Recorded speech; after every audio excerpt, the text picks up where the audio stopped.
São cada vez mais comuns as desconfianças e o desprezo até pelo pensamento científico.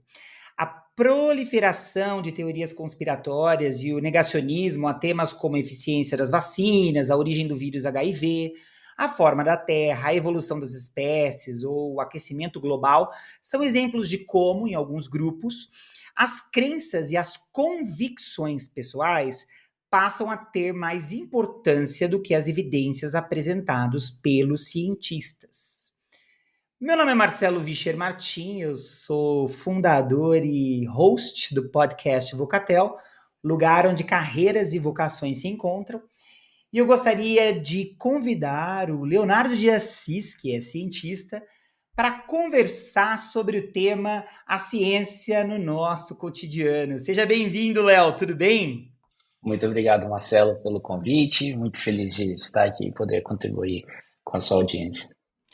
Que bom, é ótimo ter você aqui com a gente. Eu tenho certeza que essa vai ser uma jornada de muito aprendizado. O Léo, ele é marido da Mariana de Assis, que está aqui também no podcast Vocatel, no episódio de número 34. Eu quero convidar você para ouvir o podcast Eu Sou uma Marca. A Mari vem da área das ciências humanas e a gente bateu um papo ali sobre a nossa apresentação, ou a melhor apresentação de nós como uma marca e melhorar, assim, até mesmo as nossas relações no mercado de trabalho e com os nossos clientes. Mas hoje o Léo vai bater um papo com a gente de uma outra área da ciência, até porque ele não vem da área das ciências humanas. Léo, conta pra gente um pouquinho o que você faz da sua vida hoje? Afinal, de que área da ciência você vem, cara? Bom, eu sou farmacêutico por treinamento, né? Eu formei em farmácia e, e eu fiz um período que a gente chama de período de sanduíche na Universidade de Montana, nos Estados Unidos, na primeira leva do programa, agora extinto, Ciências Sem Fronteiras, que para mim foi uma excelente experiência, a única experiência que eu, na época, podia ter para ir para um outro país, não tinha condição, isso foi muito legal e eu pude é, fazer, aprender pesquisa, melhorar o inglês, e aí eu voltar para o Brasil, eu entrei em doutorado na Universidade de São Paulo e fiz um doutorado em fisiologia com foco em biologia de pele.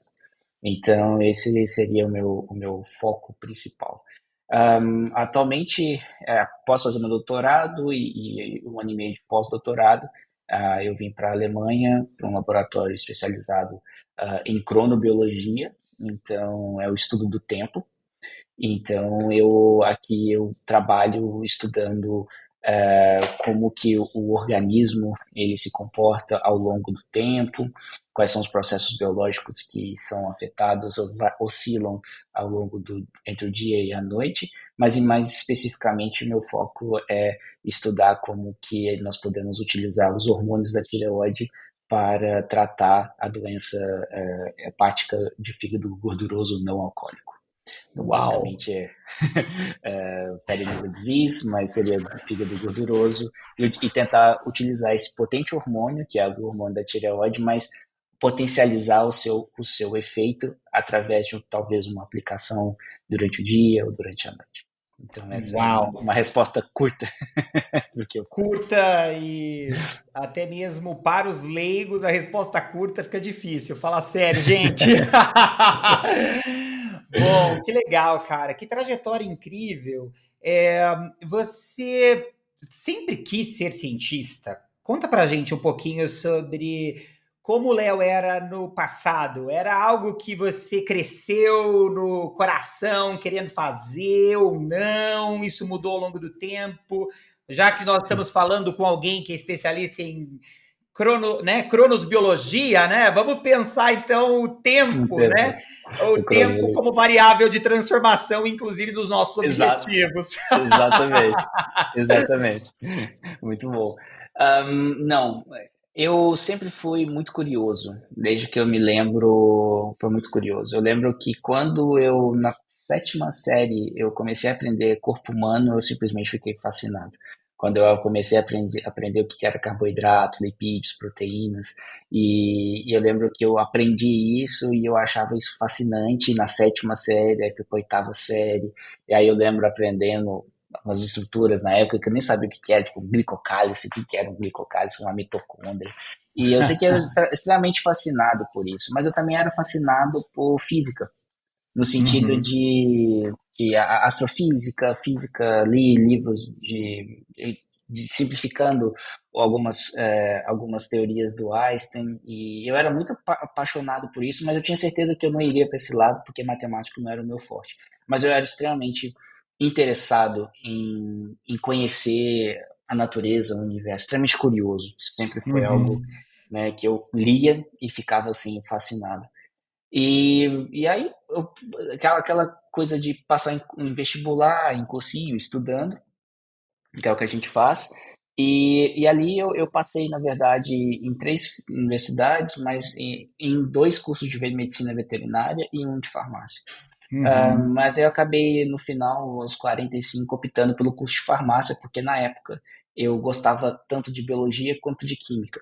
E é por isso que eu acabei optando por farmácia, que era um híbrido entre os dois, e optei não ir por medicina veterinária, e eu fui para a Universidade Federal de Ouro Preto. E ali eu comecei amando química e detestando química ao sair da faculdade e amando biologia. Então, mas foi uma formação extremamente legal e isso é talvez a melhor formação para ser um cientista, porque você tem uma visão muito ampla, né, para ser um cientista, no caso, da área de biomédica. Então eu consigo me ver que ao longo do caminho eu fui me endireitando para ser isso, para ser um cientista. Mas eu não tinha nem noção que era. Muito bom. Legal você falar sobre a curiosidade. Na semana passada eu estava ouvindo um podcast. Aliás, eu aqui no Vocatel gosto de falar de outros podcasts, porque eu acredito que a gente vai com parceiros e colegas construindo aí, né, uma rede de conhecimento gratuita e, enfim, possibilitando melhorar, né, até mesmo as relações humanas por isso. Eu ouvi um podcast do Felipe Castanhari e ele, inclusive, tem vários vídeos falando sobre ciência. É, e ele falava sobre a vida do Leonardo da Vinci, né? Que, sem sombra de dúvida, foi uma das grandes mentes brilhantes que a nossa humanidade já teve, né? E ele fala sobre dois pilares importantes acerca do brilhantismo, né, do Da Vinci. Ele fala que o Da Vinci ele era curioso, né? E o Da Vinci sabia fazer boas perguntas. Sim. E o Da Vinci foi um camarada pintor, arquiteto, até engenheiro, uma pessoa que projetou armas, enfim, o cara era o cara, né? E você traz essa questão da curiosidade como um motor, né? Como É. uma espécie de um prólogo, né? Que anunciava o que talvez a sua carreira poderia ser, né? Muito legal você citar isso. E até quero provocar os nossos ouvintes que nos ouvem e ainda não sabem aquilo que querem das suas carreiras. Se caso você nota em você uma tendência à curiosidade, a fazer boas perguntas, talvez a ciência, né, o ser cientista é uma boa opção. É até interessante essa palavra ser cientista, porque quando eu geralmente falo para as pessoas que eu sou um cientista, a reação que eu tenho das pessoas é como se eu tivesse dito eu sou um astronauta. Que a primeira coisa que a reação é de susto, surpresa. Cientista? Porque as pessoas vão pensar de um cientista, um Einstein, com aquele cabelo todo para cima, com aquela foto dele com aquela língua para fora, ou quando você pensa em um cientista, um ser exótico, um cara, um bicho do mato, basicamente. E Bicho na verdade, grilo. A gente é, falava na faculdade bicho grilo. Fulano de tal, bicho grilo, né? Porque ele é era um ser cientista. exótico, é um ser exótico. E de fato não é algo completamente. Tem seu mérito nesse aspecto, mas concordo parcialmente, mas o fato de ser cientista, ele está muito atrelado com ser curioso, sim, e Uhum. também a observar padrões, né? Então a gente lembra de Newton, a maçã caindo, e diz a lenda que é aquilo que fez com que a teoria, né, o trabalho dele conseguisse para frente. Mas você precisa ser curioso, você precisa ser, né, dirigido por uma curiosidade, e Uhum. também observar padrões que você percebe na natureza e a propor modelos ou criar hipóteses que podem refutar ou concordar com o seu modelo. Então a gente sempre trabalha com hipóteses. Então você tem que Sim, hipotetizar algo e que você cria um modelo experimental para tentar responder aquela sua hipótese inicial. Isso é basicamente ser um cientista e se aplica à ciência geral, como um todo. sim. Fantástico. E eu quero aproveitar esse bate-papo. Na verdade, essa sua inserção do estereótipo do cientista como o bicho grilo, exótico, cara fora da curva, para poder aqui falar um pouco da minha experiência com ciência, Uhum. que tem mudado um pouco a minha vida e até me motivou a querer gravar esse episódio com você. Eu sou fascinado pela ideia dos buracos negros, né? Então, no ano de 2019, a gente teve a primeira fotografia, né, de um buraco negro. Uhum.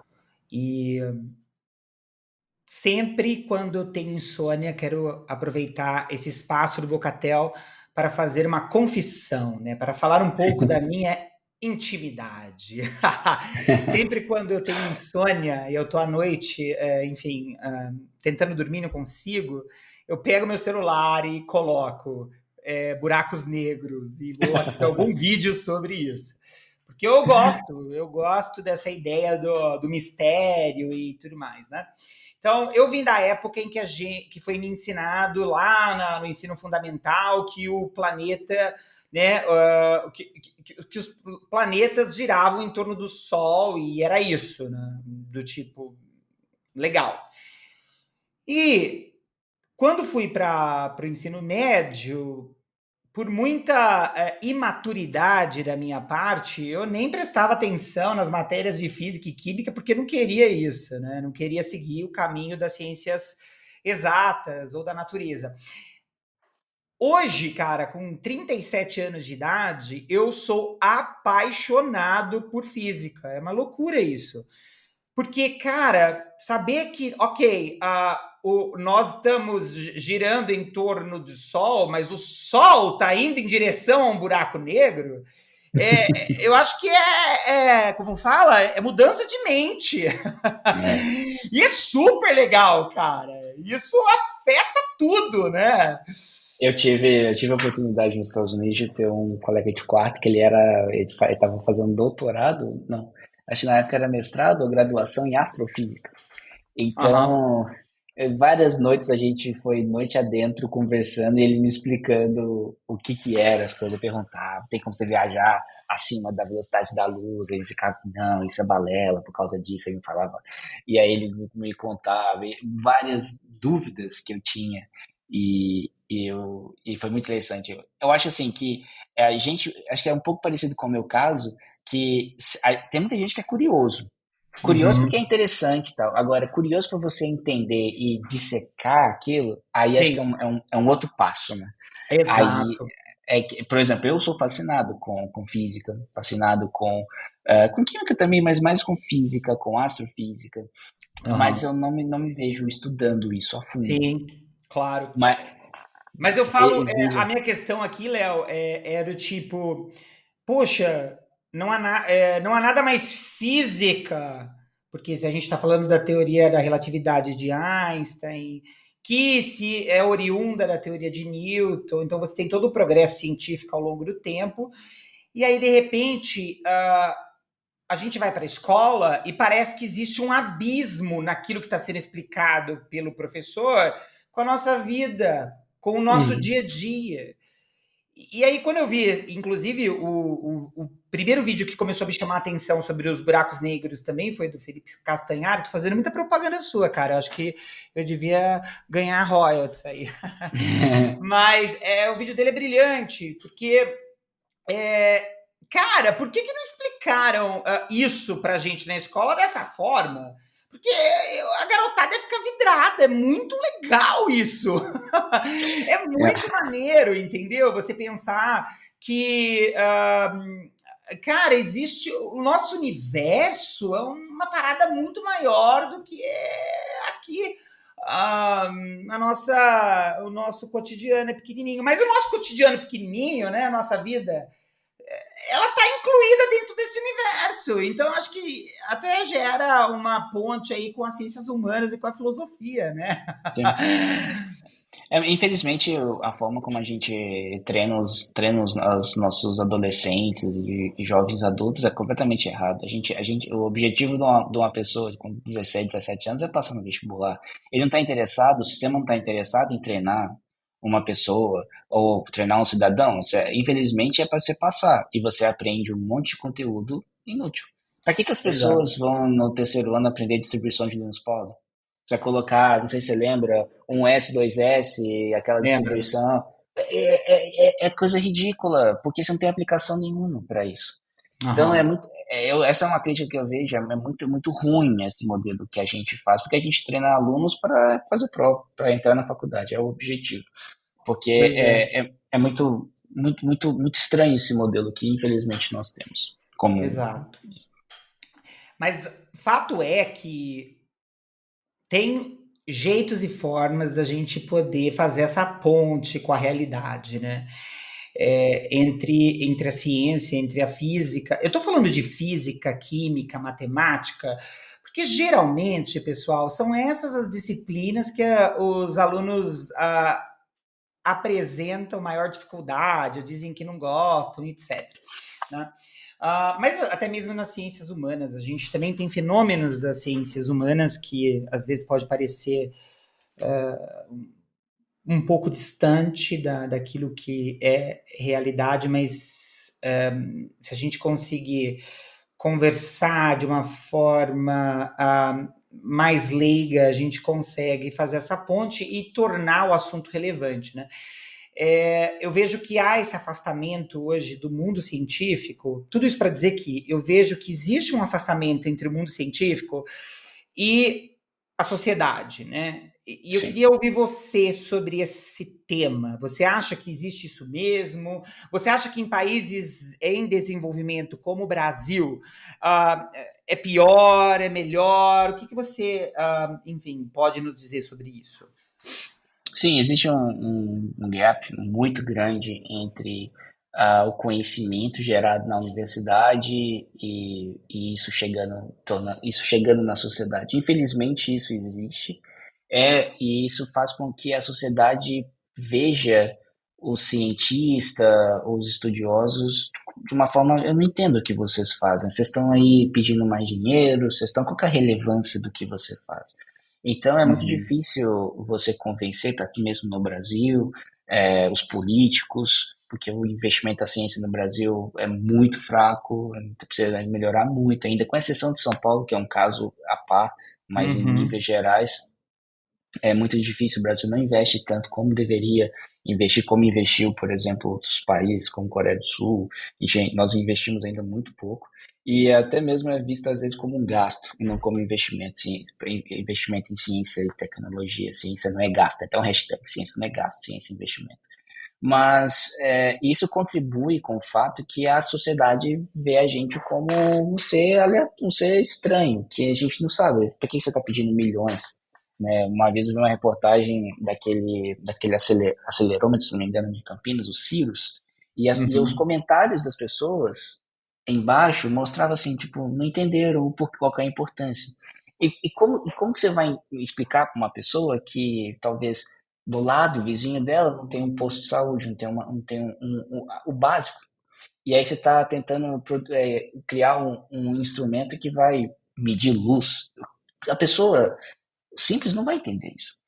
Então uhum. é muito difícil você explicar para uma pessoa para a sociedade em geral que você faz. É extremamente difícil. Os textos que nós produzimos são textos difíceis. O Uhum, conhecimento, ele é uma linguagem muito elitizada.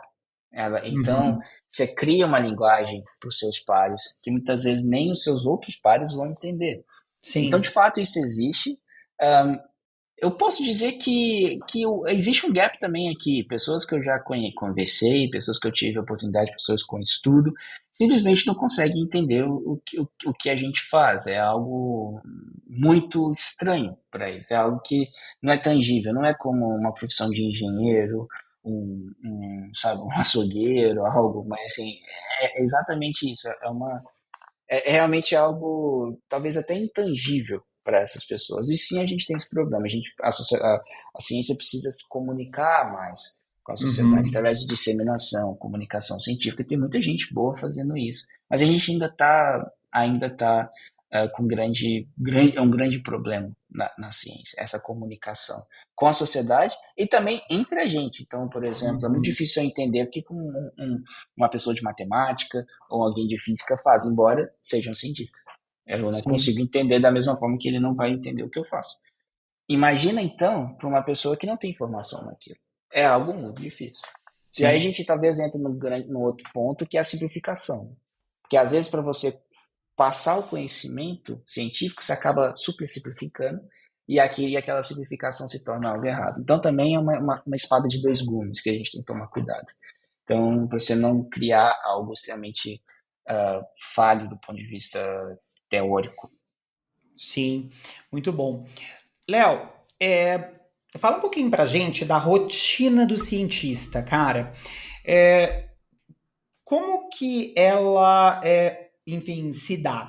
E minha pergunta sobre a rotina é porque geralmente quem se dedica aos estudos ou à ciência, uma pessoa que quer realizar um mestrado, um doutorado, um pós-doc, ele tende a ser estereotipado como o que vai sempre estudar e nunca trabalhar, né? Sempre estuda. E aí eu falo isso porque eu também fiz mestrado, né? É, e eu ouvia, e às vezes até ouço as pessoas dizerem, e quando você vai começar a trabalhar? Quando você vai pegar no batente de verdade, né? Como se a gente não trabalhasse. Mas enfim, Exata. pode Eu falar. escutei muito isso. Mas eu não julgo, não culpo, porque isso, na verdade, somente confirma o que eu acabei de falar anteriormente, que é esse gap, essa distância. As pessoas não sabem o que nós fazemos. Uhum, E isso é culpa não é nossa, não é culpa da sociedade, é culpa que o cientista também não se comunica para fora, não se comunica, digamos, para os seus investidores, que é a sociedade. Isso também é culpa nossa. Mas eu sempre tive um preconceito e, na verdade, um ranço quando eu escutava aluno. Porque quando eu entrei na pós-graduação, eu já era um profissional, eu já era farmacêutico. Então, no meu laboratório, a gente tinha esse conceito, assim, você não é aluno, você é um cientista em treinamento. Você está, nesse momento, você é aluno, mas já é profissional, você já é um bacharel. Então, eu, não, eu me via não como aluno somente, mas como um profissional e estava em treinamento. Isso seria. Porque você não chega para um residente e fala para o residente, você é aluno. Não, porque eu sou residente. Eu tenho um bacharel. Mas por que na pós-graduação tem isso na estrito senso? Então eu acho que isso é um conceito errado, é uma certa. A gente jogar contra a gente mesmo ao se chamar somente de aluno. Ah, mas infelizmente é assim que é, embora eu discordo. Para mim, é um cientista em treinamento, é um pesquisador em treinamento. Então, é como se fosse numa empresa, você tem o júnior, o pleno e o associado. Então, a carreira científica você pode falar, é o mestrado, doutorado e o pós-doc. É a mesma coisa. É o mesmo trajeto. sim. Então, isso acontece. Referente à sua pergunta, isso vai continuar acontecendo muito, e até mesmo pela forma como nós somos remunerados, né? Nós somos remunerados como doação. Então, você não tem seguro-desemprego, você não tem nenhuma segurança social.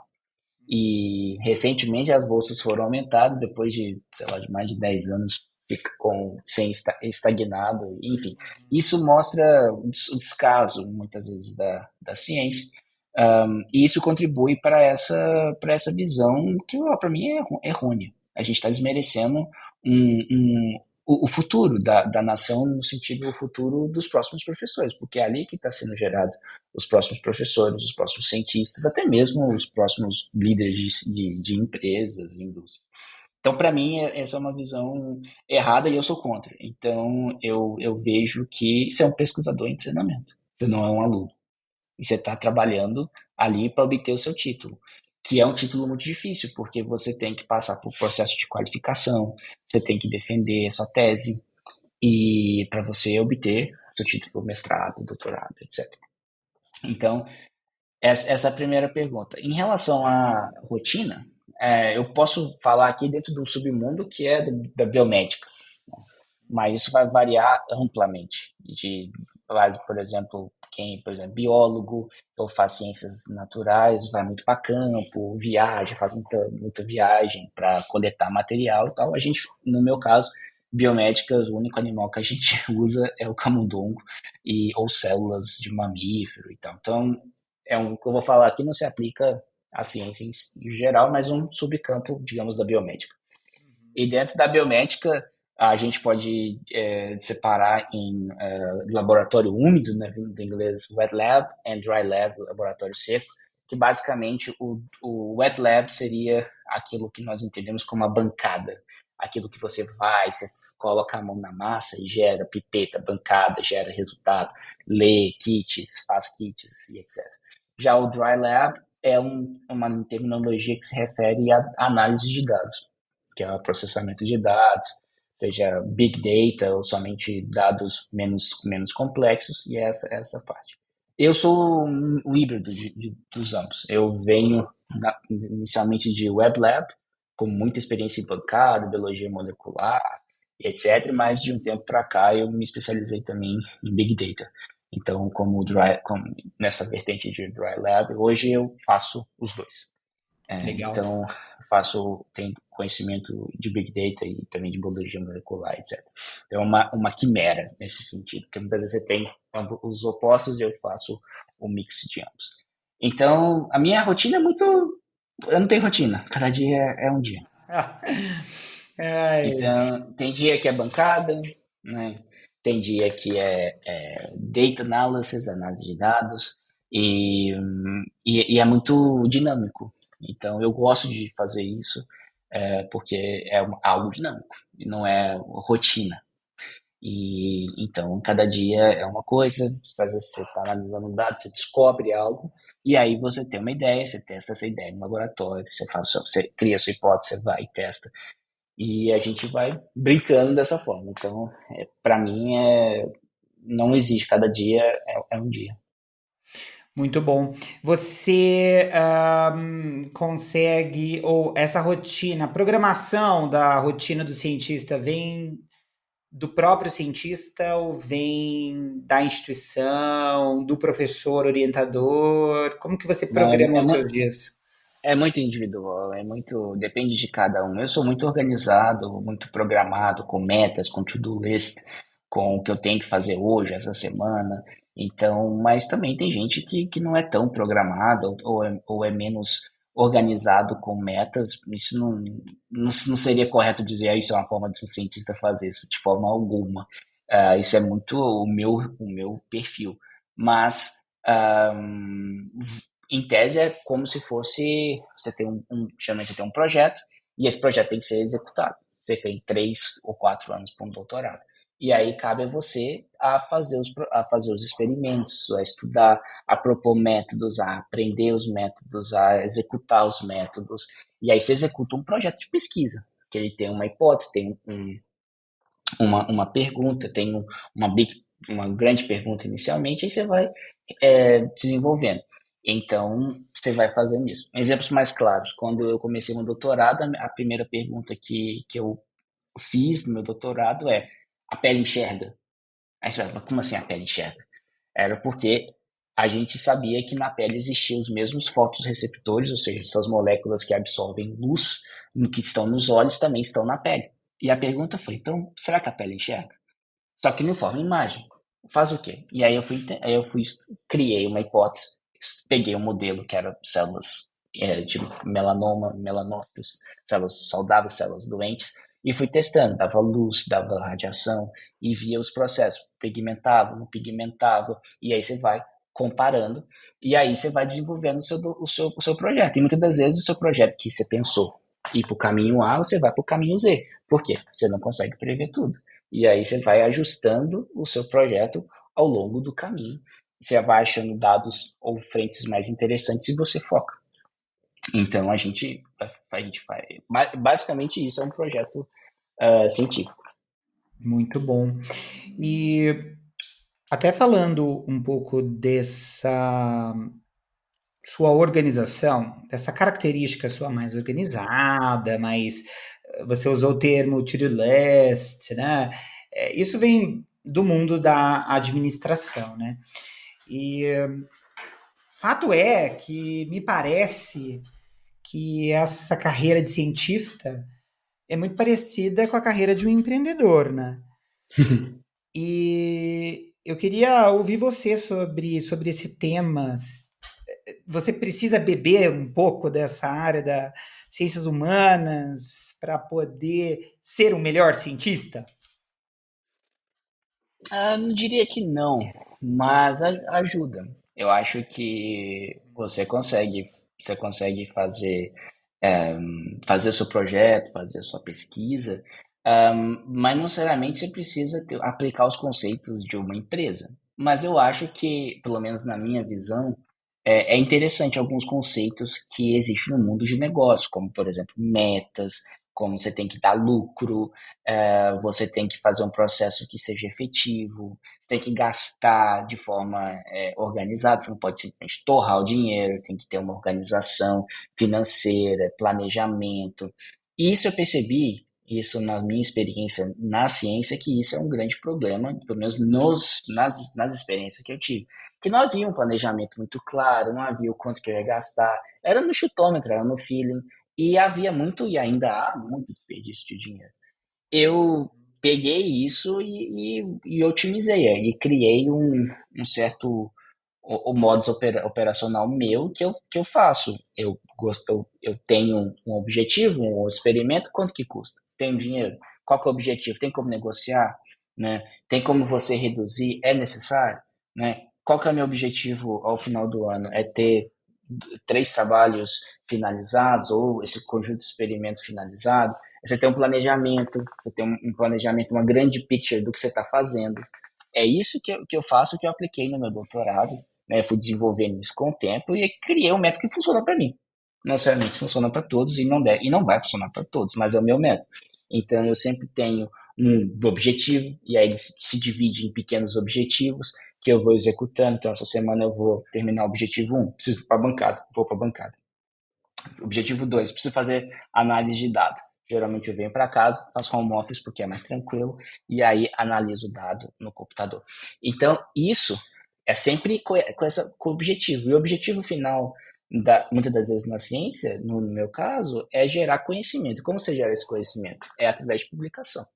E aí a gente produz artigos científicos, que é o que, querendo ou não, com as reservas do sistema, é o sistema, você é metrificado pelo quanto de conteúdo você produz, e isso, atualmente, no mundo, no sistema atual, é por paper. Se isso é correto? Não, não acho que seria o melhor, mas é o sistema que tem. E nisso, você consegue produzir o seu conhecimento e disseminar o seu conhecimento para a sociedade, né, para os seus pares e tudo mais. Então, para mim, eu tenho essa visão, mas conheço excelentes pesquisadores que não são dessa forma tão programados, mas que funcionam, que fazem ciência de excelente nível. Fantástico, muito bom. E para a gente finalizar, cara, esse papo tá muito gostoso. A gente tem muito que aprender com você. Eu estou aqui aprendendo, anotando, aprendendo tudo, para depois, inclusive, gerar conteúdo gráfico para você. Os nossos conteúdos são disponibilizados, pessoal, ali no, na conta, tanto do Instagram, do Facebook e até mesmo do LinkedIn, no @myindividualacademy, My Individual Academy. Já segue a gente nessas redes e não perca nada. O que você daria ou traria de dicas para quem quer ser um cientista hoje? Bom, primeiro, a primeira coisa que eu diria é que é uma carreira difícil.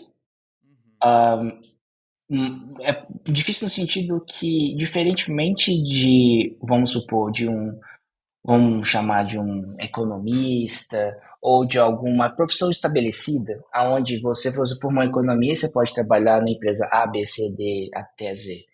Já isso, você tem muita flexibilidade, porque você acaba fechando uma oportunidade numa empresa A, você migra para uma empresa B, talvez você vai mexer em uma outra área, mas ainda você tem muita oportunidade. Na academia, a flexibilidade ela é menor, porque você é extremamente conhecedor de um conhecimento muito pequeno, ou de um Sim. conhecimento muito restrito. Uhum. Então, existe oportunidade de trabalho são menores, porque você exige que você tenha muita conhecimento em uma pequena área do conhecimento muito profundo numa área muito pequena do conhecimento. Então, acaba que nós temos pessoas, cientistas, que são extremamente especializados. Sim. E isso é ruim, por um lado, que você se torna menos flexível. Ou se você vai mudar para uma área, você precisa realmente ter um shift na sua carreira para você ir para aquilo. Então é muito mais difícil. O que faz com que a carreira científica seja uma carreira difícil, uma carreira onde você tem menos possibilidade. Tem vários já pessoas no Brasil comentando que o tanto de doutores, mestres que nós produzimos, né, que formamos todo ano, não, a gente não tem. Para absorver esse contingente de pessoas, a gente precisaria ter um sistema educacional que fosse contínuo, que ele crescesse anualmente. O que a gente sabe que isso não vai acontecer. Então a gente tem, na verdade, um exército de pessoas extremamente formadas que não conseguem achar. E, infelizmente, no Brasil, a gente não tem uma indústria ainda que invista, que gosta de, ou que tem um parque industrial muito consolidado para absorver. Então, eu diria que você precisa pensar muito bem, porque é muito interessante você, por exemplo, ir para a ciência, mas eu já vi muitos colegas que se desiludiram, porque é difícil. Você tem a perspectiva, talvez, para virar um professor com 40 anos. Essa é a perspectiva. Né? Sim. Eu não sou ainda, a minha perspectiva é para os votos de 40 anos. E, em contrapartida, se você for para o mercado, você vai ganhar muito mais. Você vai ter muito mais bônus, vai ter muito mais. Possivelmente trabalhar até um pouco menos. Mas ao mesmo tempo você não necessariamente vai seguir a sua curiosidade. E para mim, o que me move é a minha curiosidade. Obviamente, Legal. conta bancária, salário é interessante, sim, eu não faria isso se fosse de graça. Mas eu não iria para uma indústria ou para uma farmacêutica porque eu não poderia perseguir a minha própria curiosidade. Então, para mim, a ciência e ser professor, ser um pesquisador independente, significa eu seguir a minha própria curiosidade. E isso que para mim é o motivador. Então, se a pessoa quer seguir a sua própria, se ela tem esse drive, esse é o desejo, é o caminho muito bom. Mas você pode ser técnico, você pode ser técnico de nível superior, você pode fazer pesquisa, você não precisa ser o professor que está ali na frente pensando, você pode ser um técnico de ensino superior, extremamente conceituado, treinado, mas você está trabalhando num laboratório maior, né? E Sim. essa é uma possibilidade. Então, eu diria que é um caminho que você precisa ter muita força de vontade, como qualquer outro lugar. Ser muito bem Mas, pensado, né, bem, é, né, Infe- Infelizmente, as maturado a pessoas ideia. elas vão para pós-graduação muitas das vezes porque é o que tinha. É mais fácil, porque tinha uma bolsa sobrando, faça a prova, entra. E a pós-graduação ela é muito aberta nesse sentido. Então, muita gente vai sem ter uma visão do que quer. E acaba indo porque o sistema vai, chega no final, você é doutor, e é aí que você faz a sua vida. Eu vi e continuo vendo muito isso, porque o sistema é um pouco é fácil de entrar, não é difícil. Mas depois você se forma e você tem um problema, você tem um pepino na mão, e aí o que você vai fazer? Você vai Exato. para a academia ou você vai para a indústria? Então, essa decisão ela já tem que ser tomada em caminhos iniciais. Já ali no doutorado, você já tem que falar, eu quero ir aonde? Indústria? Então, eu vou fazer curso, eu vou correr atrás de pós-graduação, eu vou começar em congresso de indústria para ser lá MSL, para ser técnico, para ser seja o que for. Essa decisão tem que ser antes. Muitas pessoas deixam para o final, ou vai igual o Zeca Pagodinho, deixa a vida me levar. E aí ela te leva. Então, para mim é isso. Então eu sempre tive isso muito claro. Eu queria ser pesquisador e fiz isso, né? Tenho essa convicção até hoje. Então, acho que até as suas perguntas, você fez 5 perguntas para mim, eu não consegui responder nenhuma de forma curta. Mas, É o padrão cientista, não tem como fugir, né? mas eu diria que hoje tá difícil a situação, especialmente no Brasil. Tem menos vagas, tem muita competição. Seria interessante ir para fora, ganhar um pouco de experiência e voltar. Isso é um ponto interessante. Também você pode dar aula em escola particular, você pode dar aula em ensino superior. Existe uma gama de outras oportunidades. Mas para ser professor barra pesquisador, a gente teria que seguir esse caminho, né? Sim. Nossa, muito bom. Léo, nossa, que demais, cara. Fantástico te ouvir. Anotei muita coisa e quero agradecer o seu tempo e já te convidar Imagina. para o próximo, quem sabe, para a gente falar um pouquinho mais aí sobre essas suas descobertas acerca. Eu gostei, viu, dessa ideia de pensar a cronosbiologia, falar para você que eu achei interessantíssimo isso. A gente pode comentar assim conversar sobre isso. A gente pode falar, é, por exemplo, como que o nosso organismo ele se regula ao longo do dia, né? Então Olha a gente só que legal. por que que se acorda, por que que o celular de noite faz mal, por que que a gente usa aquele blue light filter, por que que a gente tira o azul. É um sistema muito interessante e que é um campo que, embora ele é antigo, ele ainda a gente acha muito preconceito dentro da própria ciência, dentro da Sim. própria, por causa justamente talvez do modo que a gente trabalha. Ele é um campo ainda que tem um pouco de resistência, mas é extremamente legal. A gente pode sim conversar sobre isso. Viu só, gente, quanta coisa bacana que dá para a gente falar usando a ciência. Eu espero que esse episódio tenha inspirado você. Esse foi o Léo. A gente vai deixar Obrigado. aqui as redes sociais, conteúdos que ele já produziu para que você possa acessar. E eu sou o Marcelo e a gente se vê no próximo episódio do Vocatel, lugar onde carreiras e vocações se encontram. Até a próxima!